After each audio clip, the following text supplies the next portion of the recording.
Hey, welcome to the best of everything. I am Ruben Paul, and across from me is my brother from another mother. Oh, nice. The one and only, the Portuguese assassin. Oh, I was just going to say the one and only. No, it's and then not you the had one to throw that in there. Mr. Johnny Sanchez. Yeah. What's up, bro? What's up, brother? Boom. Okay. So how's everybody doing out there? Hope everybody's well. Kind of starting this show off with a heavy heart. Lost somebody extremely close to me. It was like a big sister who passed away this morning. I got the news this morning when I woke up. Diana Weaver, who's been a part of my family for as long as I can remember, and we lost her to cancer. So, I'm here, man. So we're here. Rest in peace, Diana. Rest in peace. It's a trip, man, because you find out less than 2 weeks ago how fast cancer can take you. Yeah. And that happened to my brother-in-law. He was gone in 3 weeks. it's just, So to be talking to somebody every day, Mm. you know what I mean? And, not even knowing, like she gets checked into the hospital. Right. They started her on chemo pretty quickly. And then in 2 weeks, she's gone. It's just crazy how things can rapidly just start declining, how cancer ravages your body. And just a message to everybody out there. It's like, they thought she had arthritis for so long, you know what I mean? She was feeling pain and everything, and it ended up being bone cancer and breast cancer. And, me and you have talked about this. There's been other instances where people will go to the doctors and then they'll say, they'll run whatever minimal tests and they'll say, you're fine. And then, a couple months go by, like, man, I'm still not feeling right. Yeah. And we know our bodies way more than any doctors could know our bodies. So that's why the doctors always ask you a series of questions, usually, of how you're feeling, this, what's normal to you, correct, not, you know what I mean? Yeah. So it's just, it's tough because I remember when I went to see her in the hospital, I'm like, what the hell happened? She was like, well, they thought it was cancer. They thought it was arthritis, and it just wasn't getting any better. I was still in pain. So then they run more tests, and then they find out it's stage 4 bone cancer, and also breast cancer. Yes. Yeah. And remember we had talked about, and isn't it Breast Cancer Awareness Month? Yeah.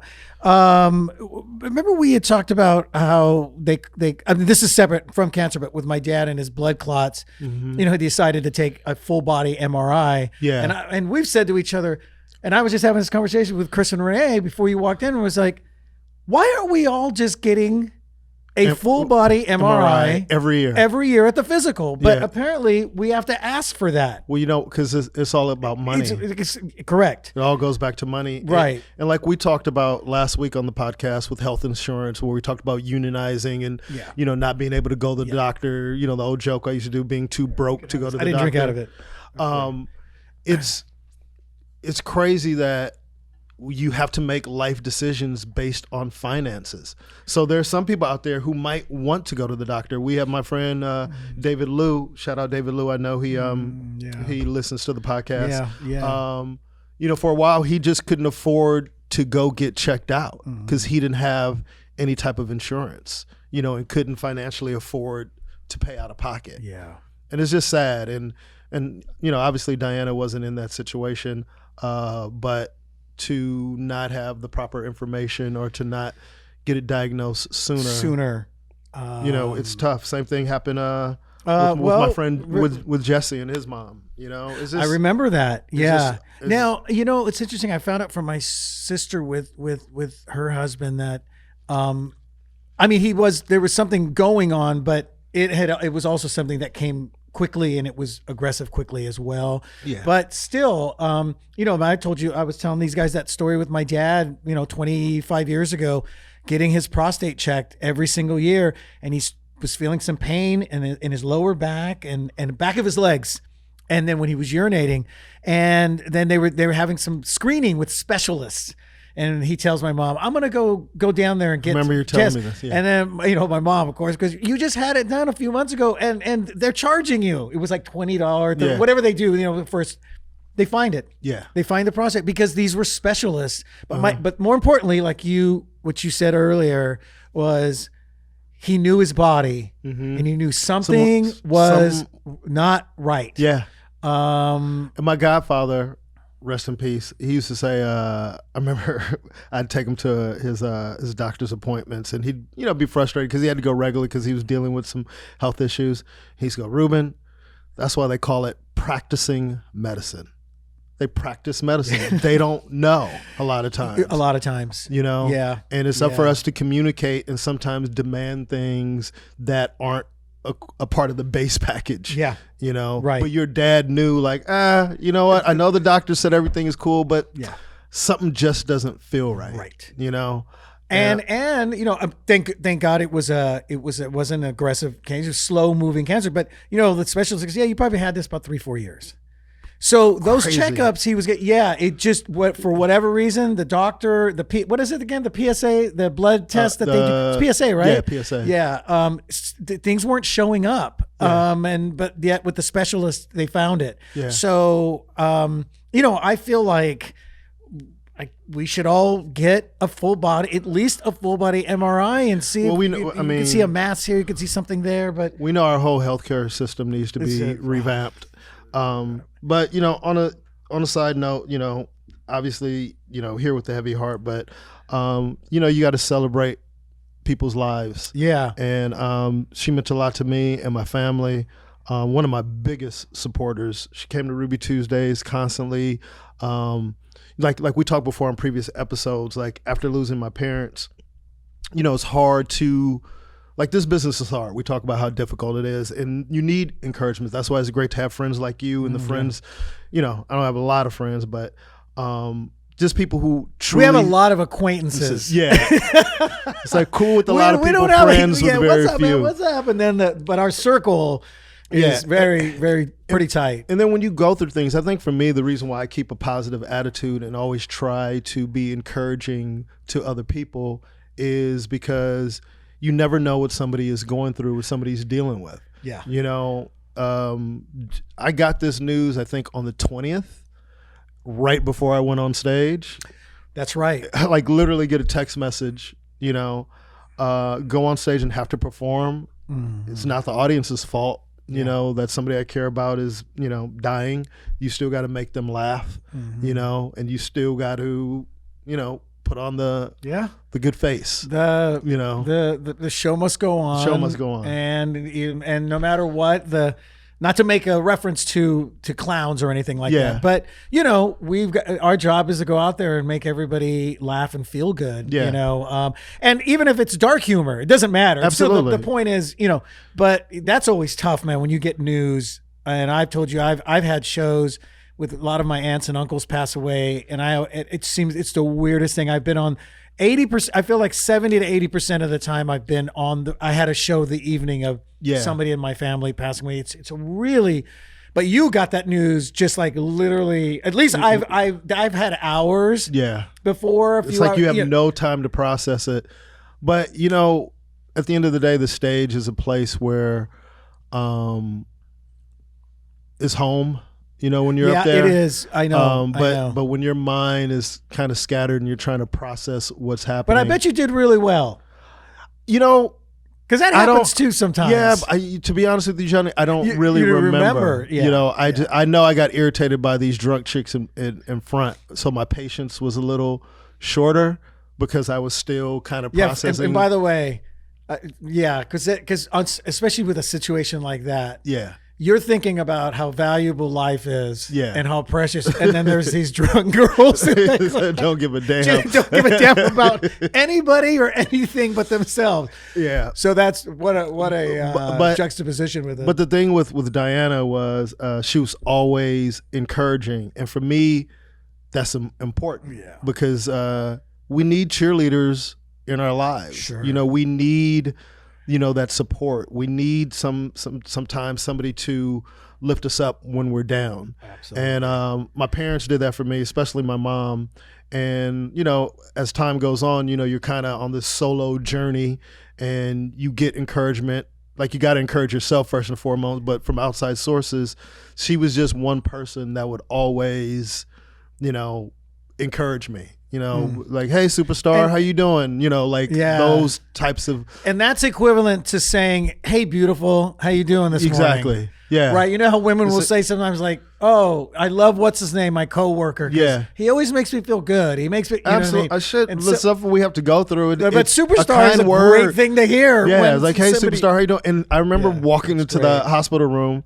The first thing she goes is, Happy Wednesday, Mike V. Mike V. Mike V. She goes, walking to the hospital room last week, and she goes, hey, I see Ruby Tuesdays is doing well. I mean, she's on her deathbed, you know? Wow. And still, like, you know, you gonna make it, you know, you doing good, like, always encouraging. Like, you know, the world hasn't seen yet what you have to offer. Like, those things, you know, you'll miss. You know, to have that. So did she come into your family's lives through like one of your my siblings? sister. I was gonna Through ask my if it was sister. maybe Yeah, your it's, sister. Like back, not in high school, was it? long. I mean, you know, myself, I'm much younger than my sister. So, like I told you on the phone, dude. Like, you don't really remember. I don't even remember. She's You know, just sometimes been there. people are just a part of your You lives. just look back and you go, "Well, you and I still can't figure out when we met." I know. I mean, I really I don't know the moments, but it's just when you have really good friends, sometimes you don't even realize when the friendship really started. Like, I remember meeting you, but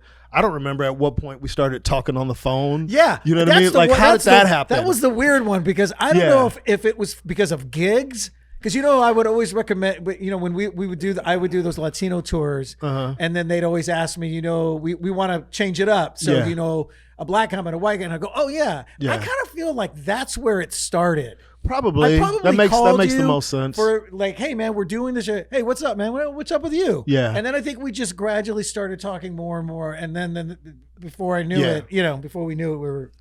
Yeah. So she had always just kind of been there, you know, and she's the life of the party. She'd come see me down in Long Beach. I mean, you've met her before. No, you can't remember. I'll show you some pictures. Yeah, show me some pictures. But always show up to shows. Always bring a friend. You know, we'd laugh. Like, even if she called and it was like something business purposes, we'd laugh and just talk for 5-10 minutes before we got to what the purpose of the phone call was. But just extremely supportive, and just a person that everybody leaned on. You know what I mean? Yeah. She was my sister's friend and her accountant. So just and who? How big was her family? Is she leaving behind siblings and as well? Yeah, she's leaving. You know, her parent, kids, grandkids. You know, yeah, she was loved. She was loved by many. Yeah. She was loved by many. And here's something that's so interesting. When we were in the hospital, she goes, she had a journal, and she goes, I want everybody to come see me, write in this journal. And at the moment, it felt a little morbid, but she was like, I need this for this fight. I need this journal to be able to look, to give me strength during this chemo treatment and all these things. And man, so, you know, she was heavily sedated, like they, you know, because she was in pain. And she was like, don't leave this room without writing me something. And she was like, it could be one word, it could be, you know, a paragraph, it can be 10 pages, whatever you want it to be. And sitting down and writing my feelings about her was really difficult with her in the bed right next to you, you know, but I did it, you know. And you know what's weird, Johnny? I thought about it this morning. After I wrote it, I actually took a picture of it. Oh, nice. I took a picture of what I wrote. Good. And I don't know why I did that. Yeah. But I have it. I mean, I'm not going to read it today because I couldn't get through it. But she was just awesome, man. And I think that's good that you took a picture, because. And that's not something I would normally do, but something just prompted me. It's like, take a picture. Well, because. And I wanted her, I really, you know, it was one of those things where you say, like, people always ask you, did you get a chance to talk? Like, when people go, I was with them, I got a chance to, you know, tell them how I felt and this, but to be able to sit down and write it out for her to be able to read, to know exactly what she meant to me and how I felt about her, and it was good.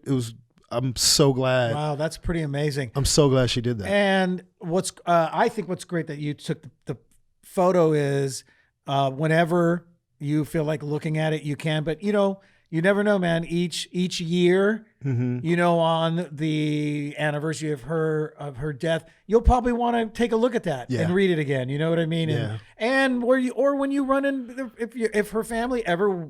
If you ever wanted to share that with her family, you have it. You know what I'm saying? So, I mean, I'm sorry for that, man. And especially when it goes, like you said, when it goes this quickly, it's one of those things where it's just, I feel like it's hard for people to wrap their head around, that person's there. You were obviously talking to her before and she's like, I got this arthritis, I think, or so, you know what I mean? And not knowing where it's heading is always rough. Yeah. Rough, man. So yeah, it was, I'm not sure everybody out there, but I'm sure you'll be getting a lot of condolences. Well, everything is one day at a time. And it's crazy because, last night was such a fun, happy, great night at the show. Oh, at the Rubee Tuesdays. It was a great lineup. Wait a minute. I wasn't on there. That's what made it great. Huh? Did they know what? No one complained.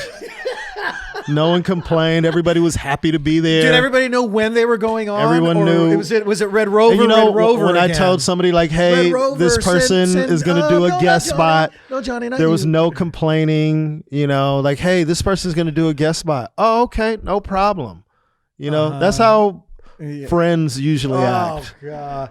That's how friends usually support each other. So there was obviously no killing going on either. It was actually good. So I just want to acknowledge everybody who went up. I know. I'm just messing with it. Amy Miller was very, very funny. If you haven't seen Amy, she's from the Bay Area. Okay. Really funny. All right. She's great, man. I'll have to check her out.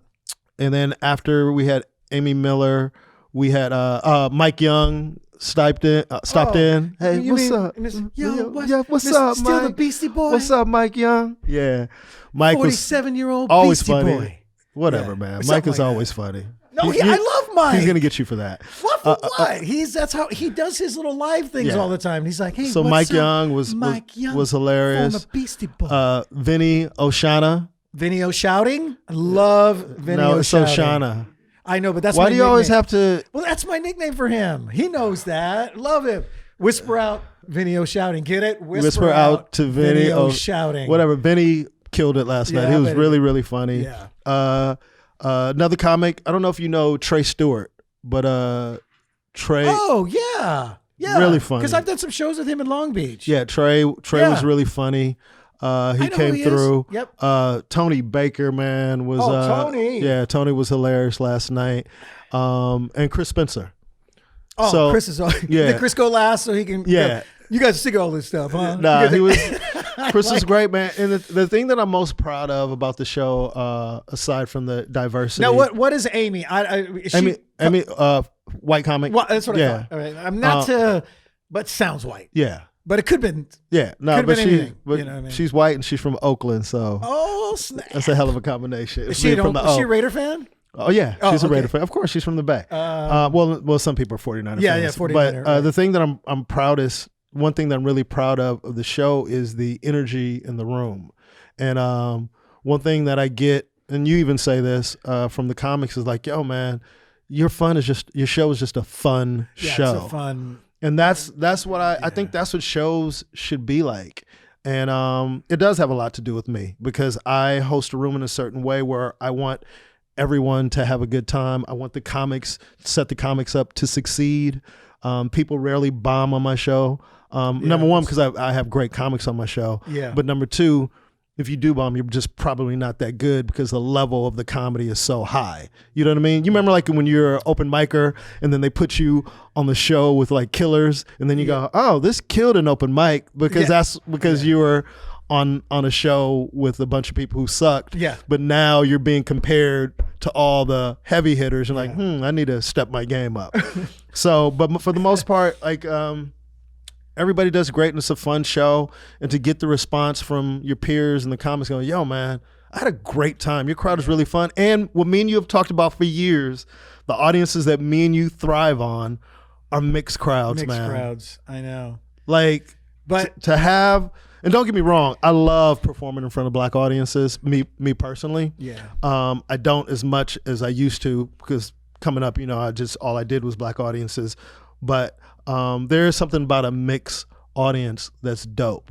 Because it's the dynamic is. See, but we've always talked about this, and sometimes this was we'd run into this problem with when we go on the road, and certain clubs.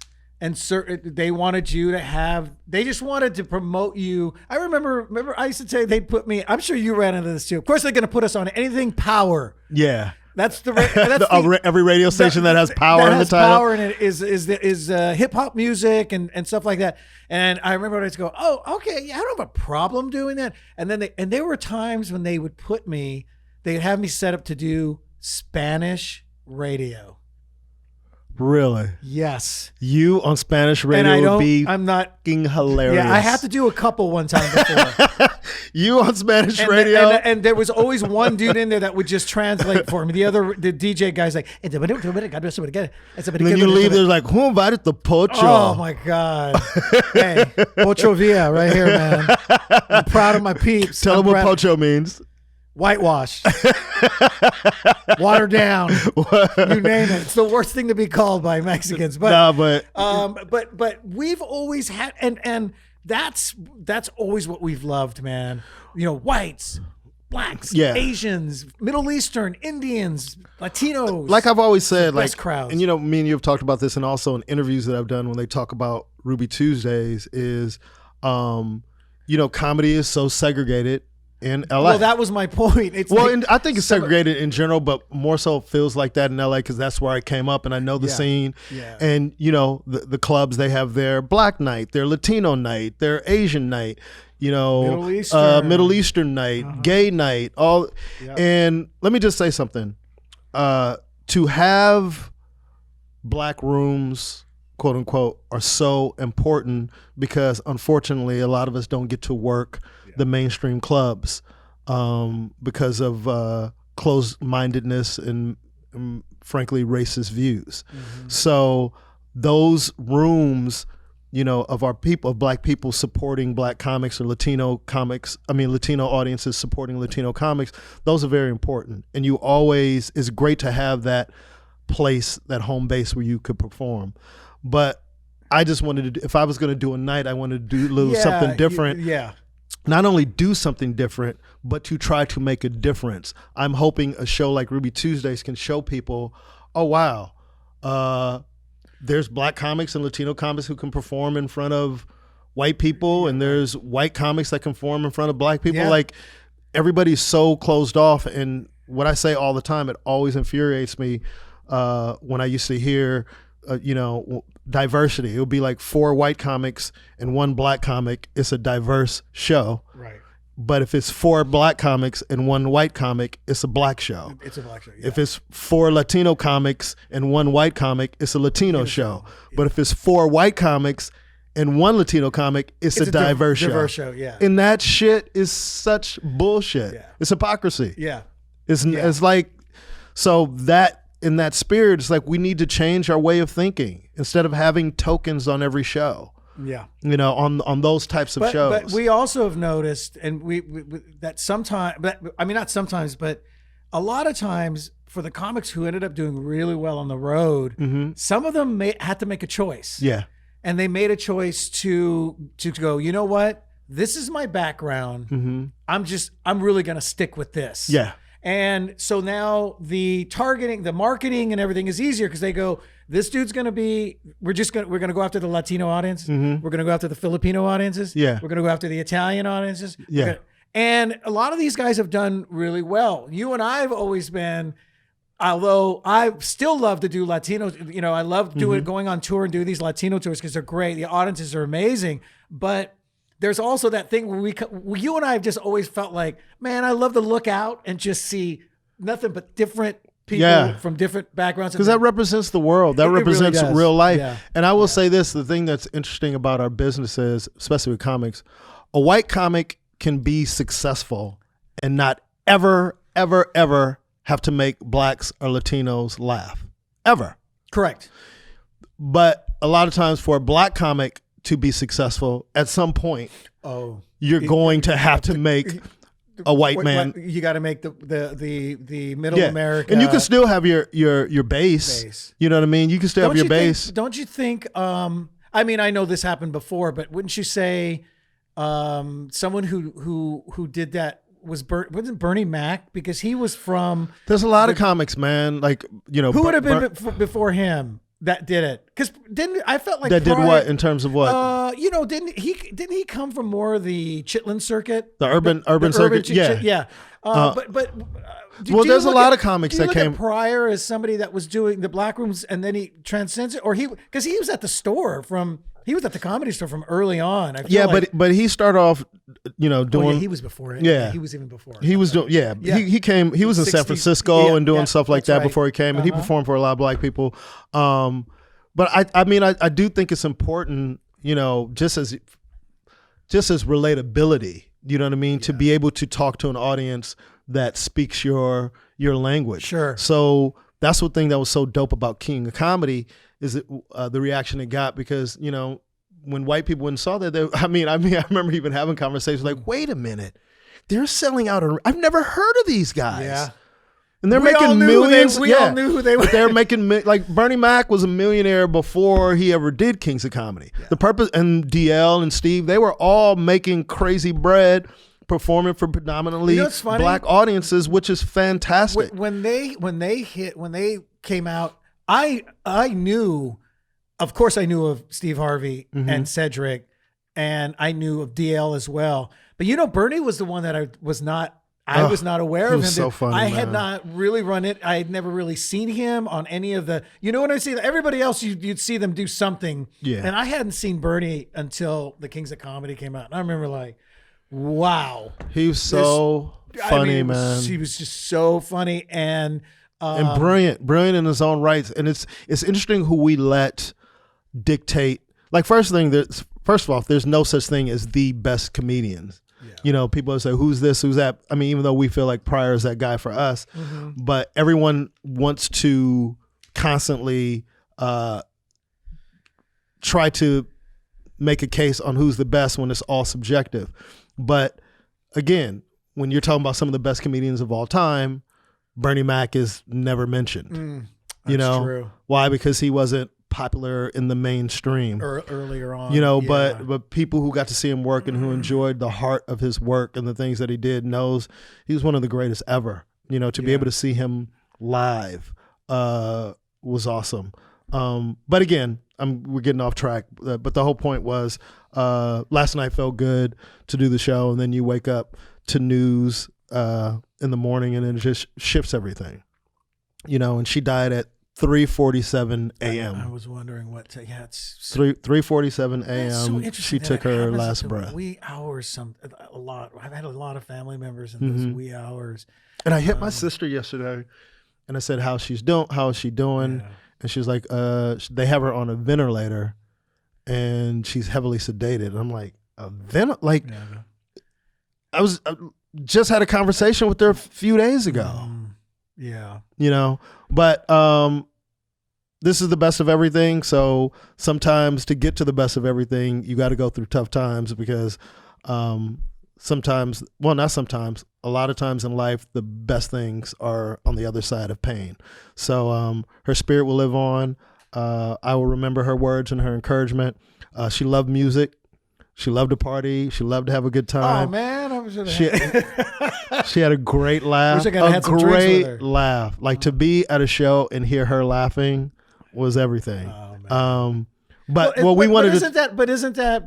isn't it perfect and poetic that you ended up, that last night's show was fantastic? Yeah, she would have loved it. You know what I mean? She would have loved it, and she used to apologize to me for not making it to the show.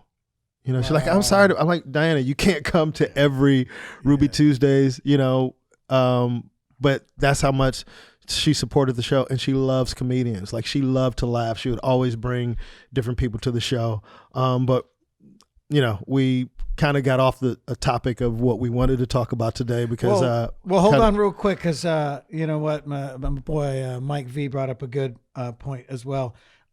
Patrice O'Neal. was also, like he said, very crossed. He crossed over to everybody, but yet you knew him from, because remember that story about going over to, he was doing the one room, I think, in New York, and then there was the black room that was just a little ways down, and he took you in there, he killed, and he came back and did the show with Louis C.K. Oh, no. That story was... What was it again? Because he was, in other words, he's basically saying Patrice was another one that made that cross. Well, Patrice, if I'm not mistaken, kind of when I knew him, he was pretty much working mainstream rooms. Okay, but the line that made me laugh the first time I seen him perform, I was in New York. And I wanted you to tell the story. And he goes up on stage. Patrice goes up on stage. He's like, "Yeah, I did Conan. Black people don't watch Conan." And he goes, "Why would they?" And he goes, "It's always white boy, big nigga, white boy, white boy." He's talking about himself. And it just made me laugh. But the thing about Patrice was he was so unfiltered and bold in his own man. And there's something that's so powerful about that as a comedian, to kind of own who you are and not let the audience dictate anything to you whatsoever. It's like, hey, they introduced my name. I grabbed the mic. It is my time. This is what I want to talk about. This is how I feel. And I don't care if you like it or not. If you like it, great. If not, get the fuck out. Yeah. And that was his attitude. And he was so, he lived on another coast, so obviously wouldn't be as close as you would if I lived in the same city. But whenever he came to LA, he was always cool. That he was always didn't dope. He walk over. He was at either the Cellar or somewhere in New York, and then he goes, "Come on, let me check this out." And then he walked over to the black room that was not far. Oh, that's what I'm talking. And that one too. And he walked in there, and it spread. Everybody moved out of it. They let him go right up. This is at the Boston Comedy Club in New York. In New York, though. In New York. Yes. It was at the Cellar. I think we went from the Cellar. I'm just throwing. Yeah. I think we went from the Cellar to the Boston, because Boston used to have a black night there. And you know who told you this story? I remember now. It was Tony Rock. It was Tony Rock who told the story, because he told Tony something to the fact of you got to be able to make more. Oh no, you got to go to these black rooms to remind them. Yeah. To remind them. So it was when Tony did our podcast. Yes, that's where the story came from. And that is true. Yeah. And that is true. That's one thing that's dope, because I don't do black rooms a lot. I remember doing Chris Spencer room. I remember going to do the Savoy in Inglewood. Yeah. That was not long ago, right? That was not long ago. Yeah. And I just laugh because I go do the Savoy, and because I'm not always in the black rooms like I used to be. So I was like, "Hey man, what you doing here? Yeah. Why you? Oh, you slumming? Oh, you coming to, trying to fuck with me like I'm not black or some shit." Yeah. And you could just feel like everybody couldn't wait for me to bomb or some shit.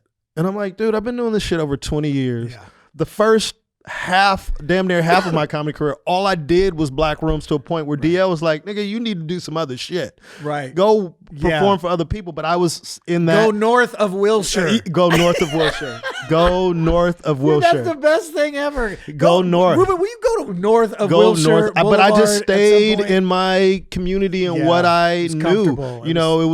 It was the Comedy Act Theater. It was Mavericks Flat, aka the Fun House. It was the Townhouse. It was Birdland West. It was all these little rooms that I loved doing and been comfortable with. So fast forward to Chris calling me, shout out Chris Spencer, to do the Savoy, and you could feel like all these comics who don't work quote unquote mainstream room waiting for me to bomb, and it's like, I'm not gonna bomb, dude.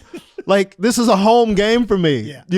These are black people, and if you black and can't make black people laugh, you need to reevaluate, your culture or where you're from or whatever. And not saying that you have to be anything that you're not. Yeah, I don't go to the you hood. Just if you stick to who you are, you just they know. Fine. Yeah. There's people like me in the hood. I never gang bang. I never carried a gun. Yeah. You know, I might have slapped the shit out of some people, but I wasn't no gangster. I'll have to find out about that. Yeah, you'll some of your high school friends. You're gonna have to get some of his high school friends over here. But you know, it's just people think, you know, one way, like the hood is one thing, like everybody in the hood is a gangster and sells drugs. And when you think about the black communities around America, there's usually a group that's doing all the fucking damage, but everybody else is going to school and going to work and going to church and doing all these positive things, but the little group gives the big group the bad name. Everybody isn't selling drugs and hustling and doing all these negative things. So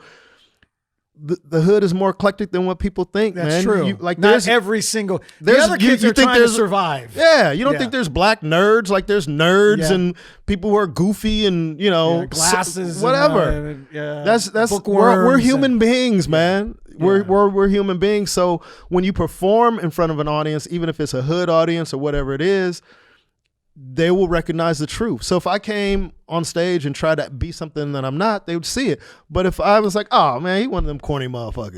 You know what I mean? He's funny. You know what I mean? Like he's funny because that's who he is. Yeah. You know what I mean? So that's why, you know, even growing up, like when you would know some of the cats that were doing that was selling drugs and doing the thing, they're like, yo man, you got to go home, man.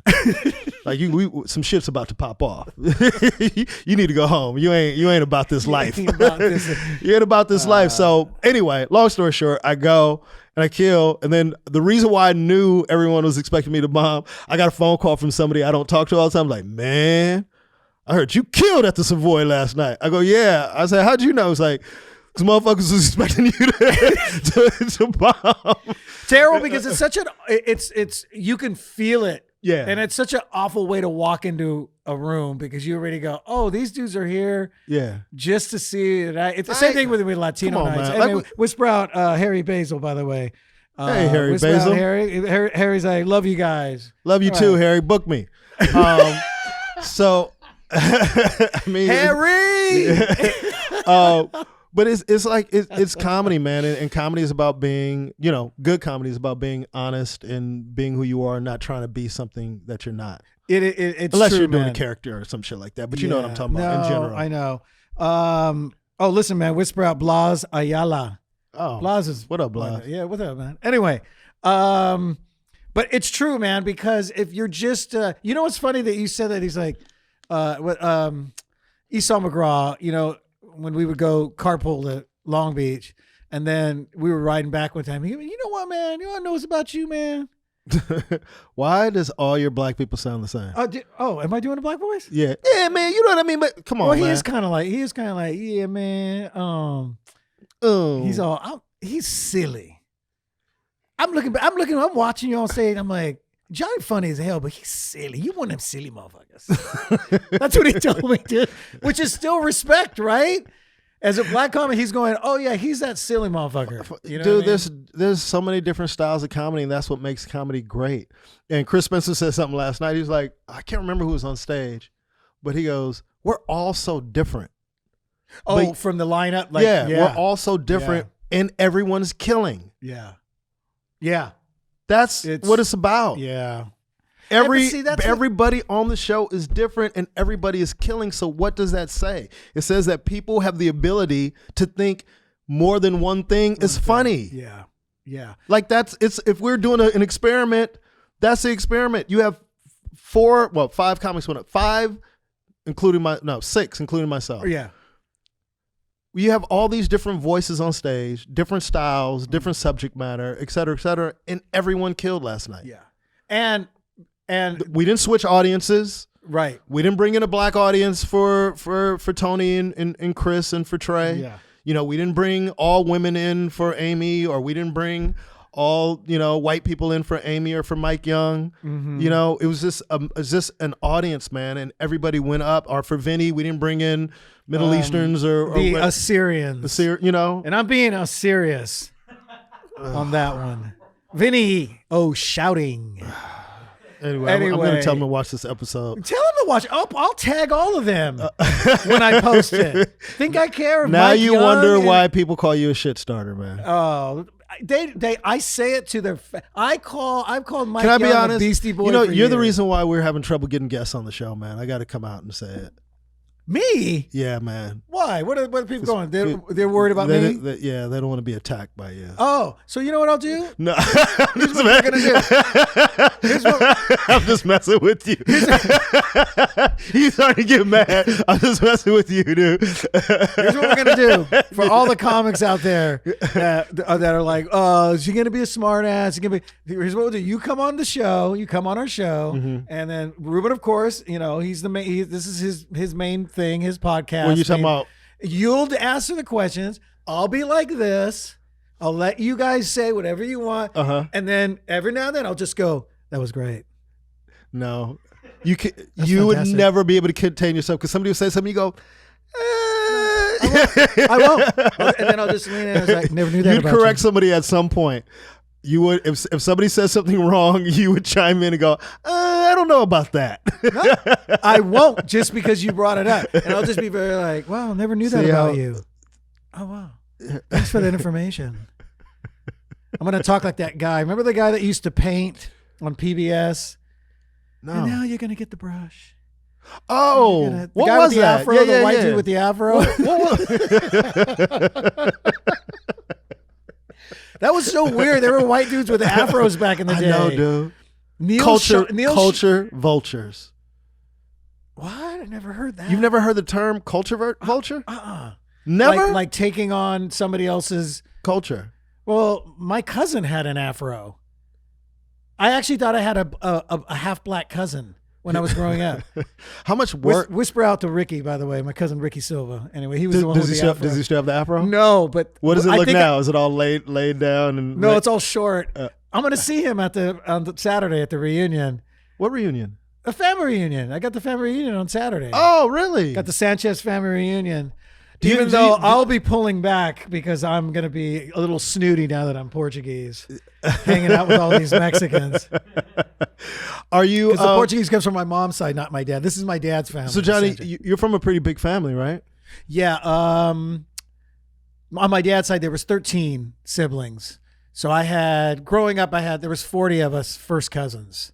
Wow. So I had 39 first cousins growing up. I think that's so dope. Yeah, it's fantastic. That was the complete opposite experience that I had. I just didn't come from, it was just my immediate family. And then as I got older, like my dad's brother came to America, my mom's sister came, and then a cousin came.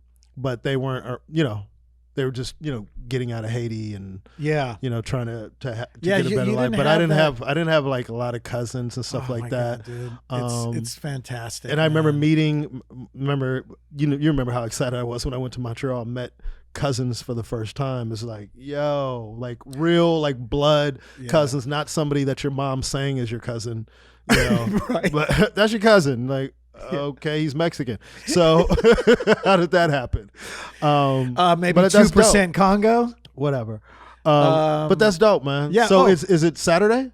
So it's Saturday, and then I'll probably head up. I was gonna head up Saturday morning, but I don't have a spot Friday night, so I might just go up Friday and just get there a day early, and then I can just chill and not have to drive that day. Oh, that's cool. By the way, Blas goes, "Hey man, don't you remember me? I'm Kane Lopez's cousin. You knew who that was, of course. Yeah, of course we knew, dude. Of course. How could we not, man?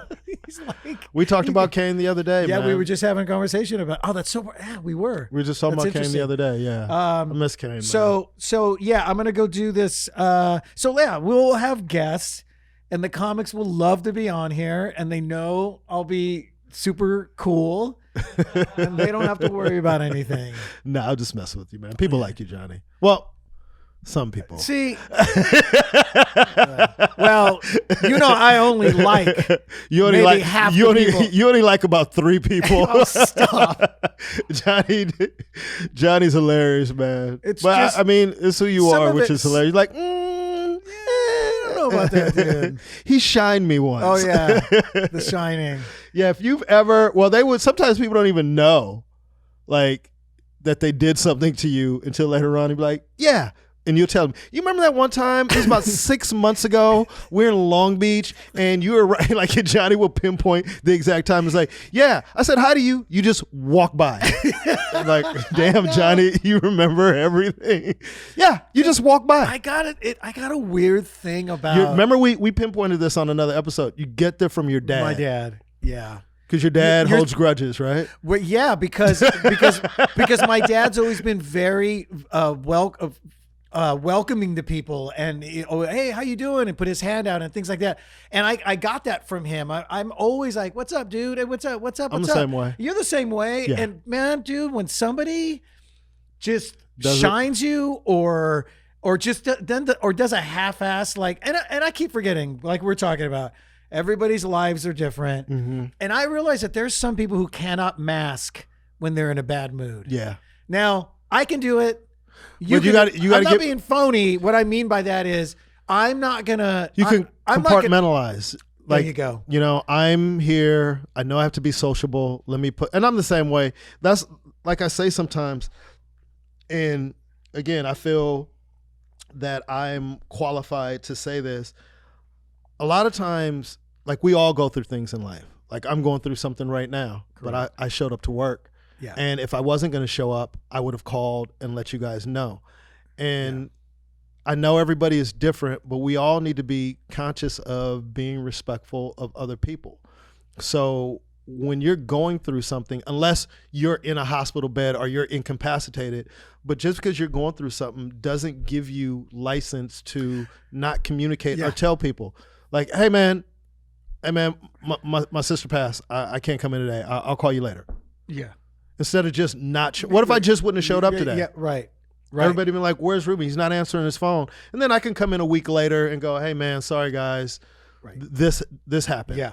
And you guys would probably forgive me, but at the same time, it's like, dude, you couldn't have sent out a text message. Yeah.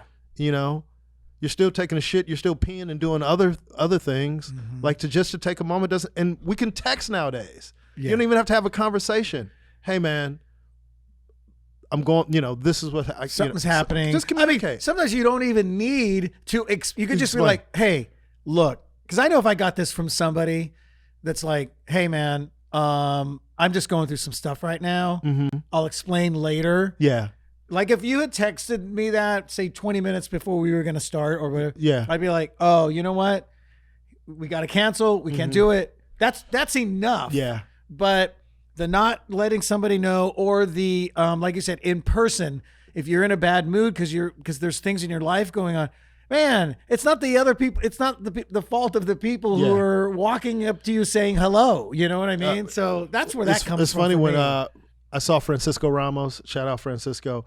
The night that I got that bad news, and that Diana was in the hospital, and he had called me. He had hit me up about Ruby Tuesdays, and I don't know if I was, but I sensed I could have been in a weird mood. And I was just like, hey, man, my apologies if I was a little weird last night. Yeah. I was dealing with some things.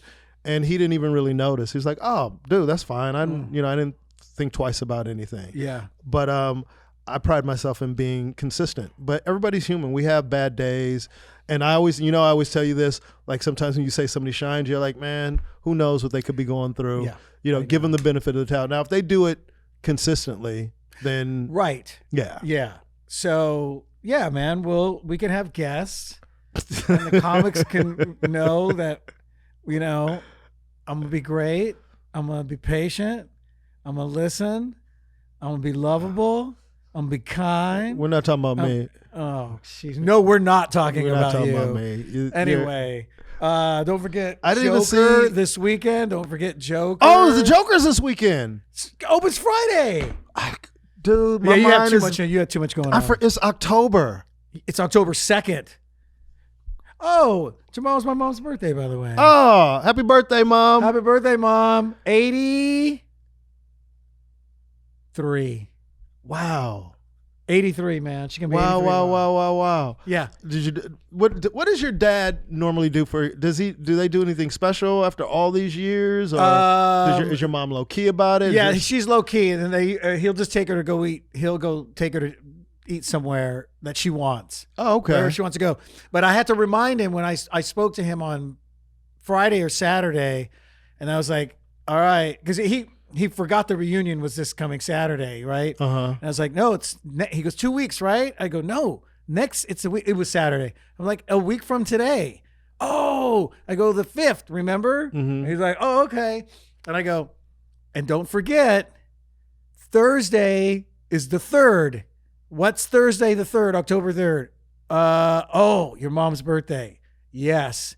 Don't forget, but I might have to call today and just remind him that it's tomorrow. Because he may just in those 4 or 5 days. Yeah, plus with the family reunion and and everything going on. So, and then what's great is the timing of this is going to be nice, because even though I know she won't like it, I think we should, I want to let everybody know that her birthday had just.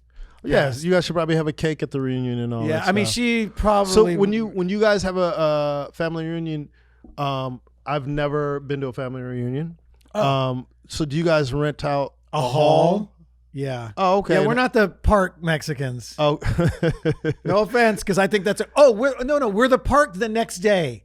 Okay. The next day we do an afternoon. So you guys like have events? Who puts the reunion together? This one was a cousin of mine, my sister, two cousins and my sister. So two my first cousin, Carla, and then my cousin, second cousin Darlene, who's like a younger, because and then my sister Liz. So they're the ones that, and they didn't have to do, this is one of the first times they didn't have to do invitations for the reunion. First time, because we haven't had one in like 10 years, man. Oh, wow. It's been way too long. So they just blasted it on Facebook and told everybody, but it's one of those things where you have to send in money. It's being catered.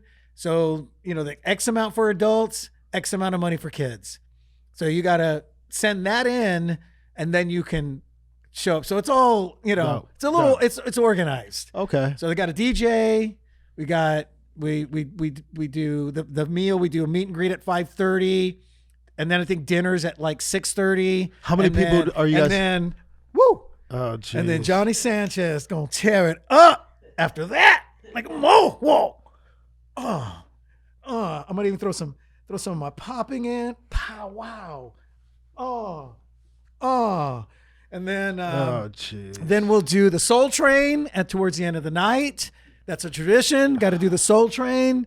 We also do one called the Stroll. Do you remember the Stroll from the 50s? Strolling, rock and roll. You ever hear that? Yeah, strolling, but not quite that badly. I'm not a singer.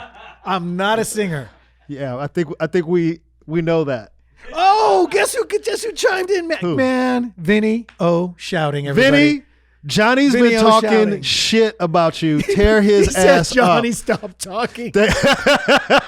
Thank you, Vinny. Johnny's been talking shit, and I told him I was going to tell you, so I'm glad you chimed in, man. Vinny was so funny last night, man. Yeah, man. I mean, I helped him with a lot of his act. Yeah, whatever, man. So that makes sense. Tell him what you call him. I just gave whisper out to Vinny shouting. He knows they call him that. I tell you, everything I say to these guys, I say to them. I know. That's one thing I love about you. We're the same in that way. Hi, Roxy Jane. Oh, then he's all, oh yeah, he don't want to talk to me. He's all, what up, Rue? What up? That's my really, boy, man. Rue? Yeah, no what? B-E at the end? Some people call me Rue, man. Oh, okay. I want you to just say Rue. Some people call me Whatever. Rue. Really? Yeah, my friend Danae in Oakland. Oh, okay. Shout out whisper Danae, out, man. Danae. Why you gotta whisper out? That's my thing, dude. No. It's hashtag whisper out. It's gonna go global. Right. No. You wait and see. Well, I probably will. At some point. You would hate I would hate Ruben that. would hate it if it did. Yeah, but Danae calls me woo woo. Ruru. What if it let me goes, like you're not loud and annoying at all.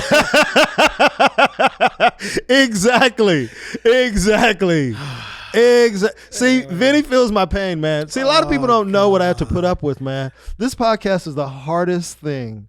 Let me tell you something. First of all, dealing with Johnny. You're welcome. You're welcome, Vinny. Getting you in the ha-ha and the laugh factory. But let's not worry about that right now.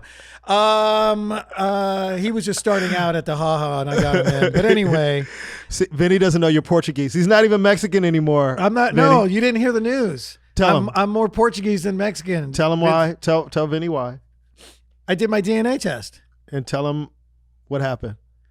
I'm more Portuguese than Mexican. Give him the percentages, man. 38% Portuguese, 33% Mexican, and 21% Spanish. So I'm 60%. I'm 59% Iberian. I'll give you a second to look it up. So Vinny, Johnny's been a He's like, is that anywhere Johnny's near been a Syria? fraud all these years. He's Portuguese doing Mexican material, man. Well, but I'm talking about the new stuff. I'm talking about it though. I know. I'm you proud gotta of you, give brother. me props for that, dude. Other comics. I'm glad you're not living a lie anymore, man. No, other comics came out of the closet. Yeah, I was trying to think of a different analogy. Yeah, but I was going to say I came out of the back of the taco truck, but that doesn't work. That doesn't work. Anyway, happy birthday, Candy. Oh no. Not that again. But anyway, his dad doesn't sound like that. No, but in my head, I'm making him. I'll do a little recording. I'll record my dad on video this time. Man, that's dope that you're having a family reunion. Yeah, man. I'm excited, man. We should call this episode "Family." Yeah, because we've been talking about. Yeah, family. and Diane is Diana or Diane? Diana. Diana was family. That's family to you. Yeah. And here's the thing, dude. At this hall, this particular hall, it's a veterans hall, Veterans Memorial Building. It's been there forever. Oh, this is what's crazy. It's an older building. At first, I was kind of like, oh, I wish I would have went to this place. And then I realized, first of all, that's where they used to have all the boxing matches when I was a kid. So I have a lot of memories there. But more importantly, 1956, there was a hop dance going on. A doo-wop hop dance. My dad goes there in a zoot suit. This was past that era. Oh, it was past that. 56. Because you did tell me you used to wear zoot suits, right? Yeah, he was a little more into the zoot suiter when. Shout out Gilbert Esquivel. Gil's wearing one right now. He's like that right now. Thanks for the compliment. We really? love Gilbert. No, really. Anyway, we love Gil. Man, I love that because that so came out of nowhere, dude. No, I love doing that to you, man. I was so not expecting Gilbert. I thought you were going to say Edward James Olmos from the movie Zoot Suit. All right, so they're at the hop, and there's my dad's with his friends, and he sees your mom. My mom's sitting at a chair, and he's like, "I'm gonna go. Man, who's that?" I'm gonna Did he walk over him. like? I don't. You know what? I gotta get the. Did they do that? I don't think he went like this. That would have been great though. Hey, Candy. So hey, he tells there, lonely girl. I'll let you do the singing. So his friends go.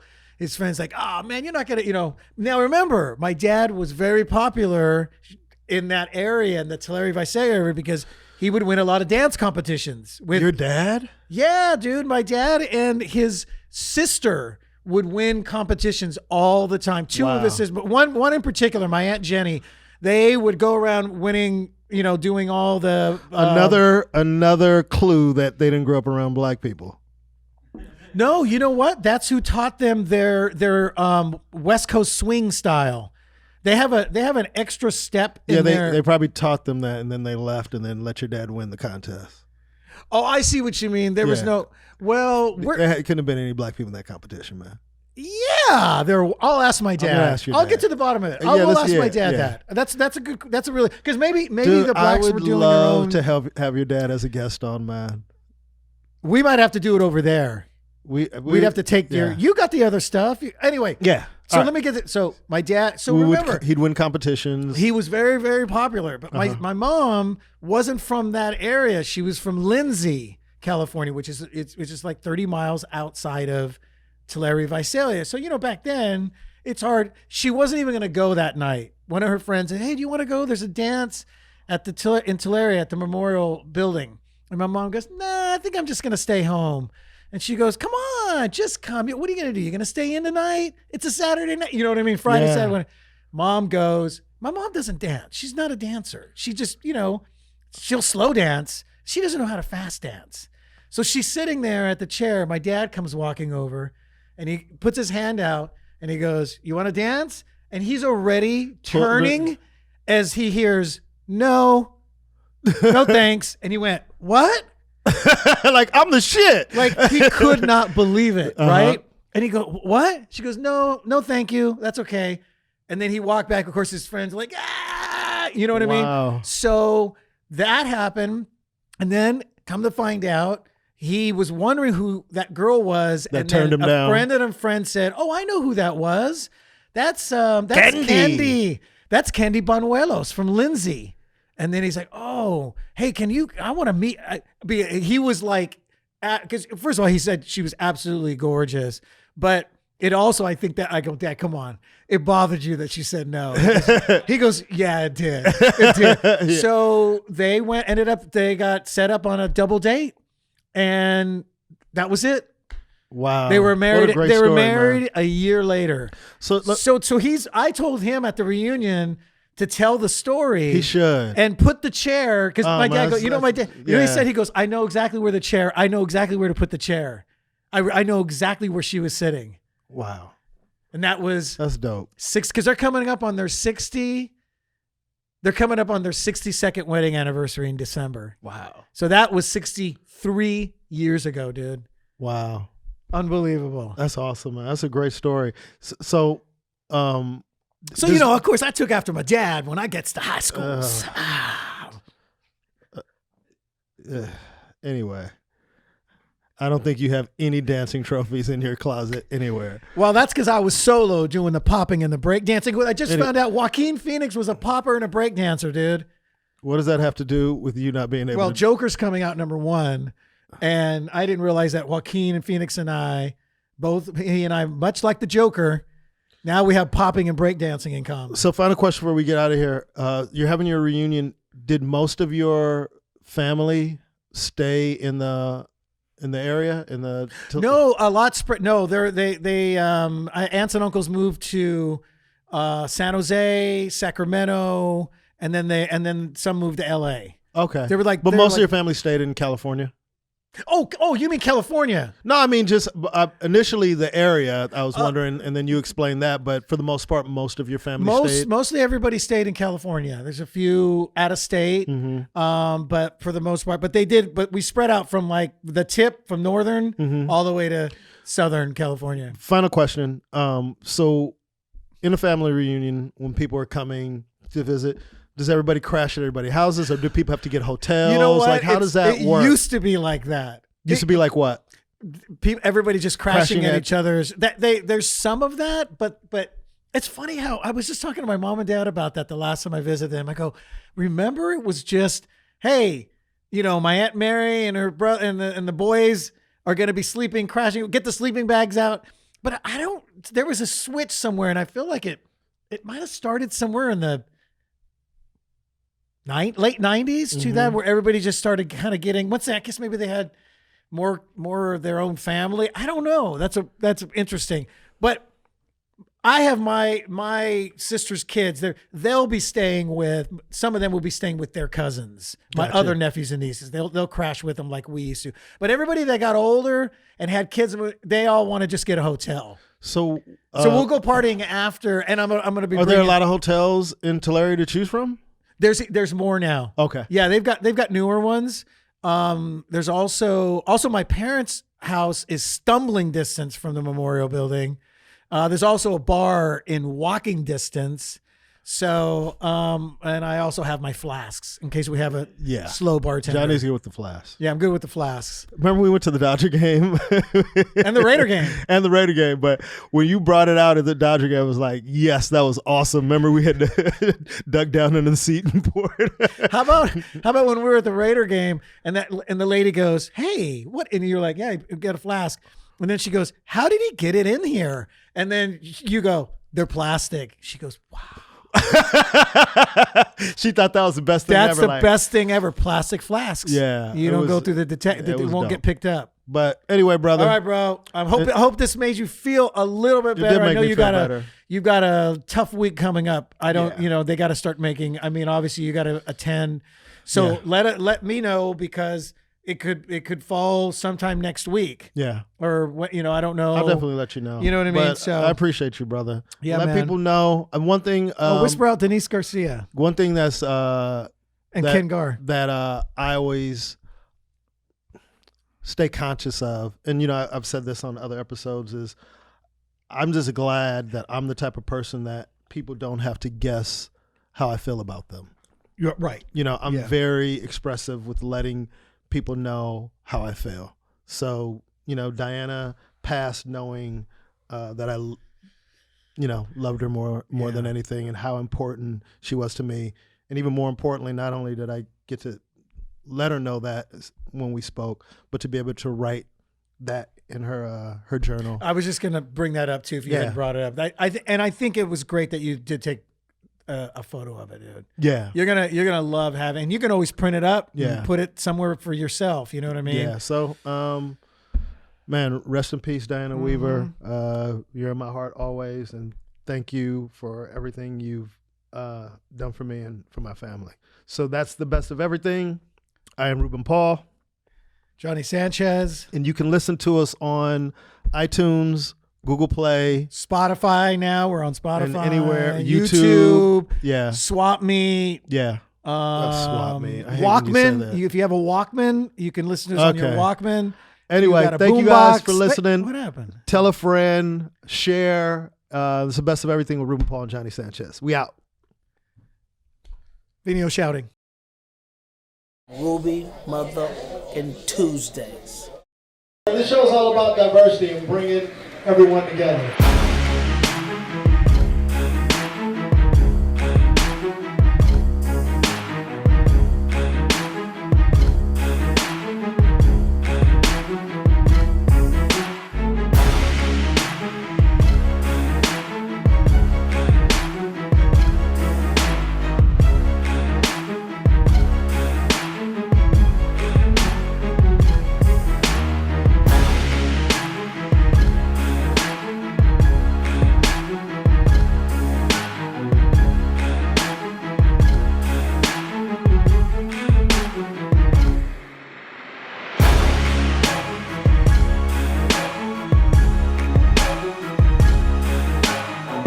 You never know who you're going to see at Rubee Tuesdays.